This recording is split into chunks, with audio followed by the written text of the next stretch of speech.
Welcome back. Well, it's a story we first brought you months ago. It's the persecution of Christians in Nigeria. And today, rapper Nicki Minaj took the stage alongside UN Ambassador Mike Waltz to talk about it. Today, faith is under attack in way too many places. In Nigeria, Christians are being targeted, driven from their homes, and killed. Churches have been burned. Families have been torn apart, and entire communities live in fear constantly, simply because of how they pray. Sadly, this problem is not only a growing problem in Nigeria, but also in so many other countries across the world, and it demands urgent action. And I want to be clear. Protecting Christians in Nigeria is not about taking sides. It is about uniting humanity. Nigeria is a beautiful nation with deep faith traditions and lots of beautiful barbs that I can't wait to see. I want to make it very clear once again that this isn't about taking sides. This is about standing up in the face of injustice. My next guest has been outspoken about her Christian faith. It's Gracie Hunt, the daughter of Kansas City Chiefs co-owner Clark Hunt, and she's using her platform to keep the faith conversation alive. And Gracie joins me now here. Hi, Gracie. Hi, thank you so much for having me, Will. Glad to have you here. I do want to talk to you about faith. I want to talk to you about young people, and I want to talk to you about young women. So, young adults say that religion is gaining influence in American life. Take a look at this poll, ages 18 to 29, up 18% since 2024. I have seen others say they are concerned about Gen Z, secularization, a loss of faith. Which way do you see it going with young women? I think that our generation gets a bad rap, but I am so excited by this movement I've seen within this younger generation. They are hungry for a deeper why. They're hungry for Jesus.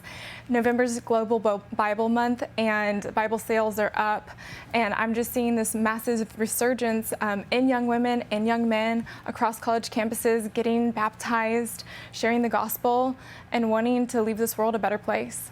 You know, I personally, like you, have seen that type of growth, but we both live in Texas, and we see it in areas of America where perhaps you would be most likely or most hopeful that you would see it. There is a lot of people, and it's a big country, and I do wonder how well it's going, Christianity, the growth of faith with young people coast to coast. And, you know, Erica Kirk, when she took over for Charlie at Turning Point, said it was her mission to reach young women. Charlie reached young men. Her mission is to reach young women. Because in part what we've seen is while young men have gotten more conservative, young women have gone really far to the left.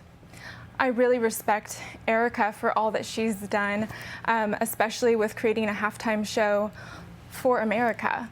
You know, children are young, they're impressionable, and women and young men, everyone really just needs something to look up to. And as someone who doesn't yet have young children of my own, I can't imagine how difficult that is to navigate. But I think she's done an incredible job leading Turning Point, leading young women, and really leading an alternative for young Americans.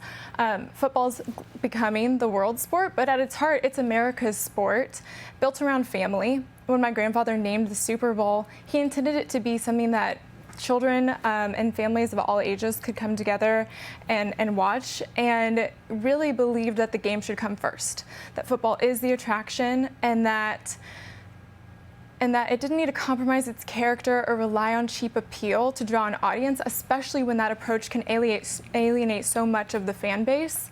You know, the NFL honors women, the military, this country celebrates communities, and so I think that whoever they select going forward for the halftime show needs to reflect those values more closely. So I respect Erica.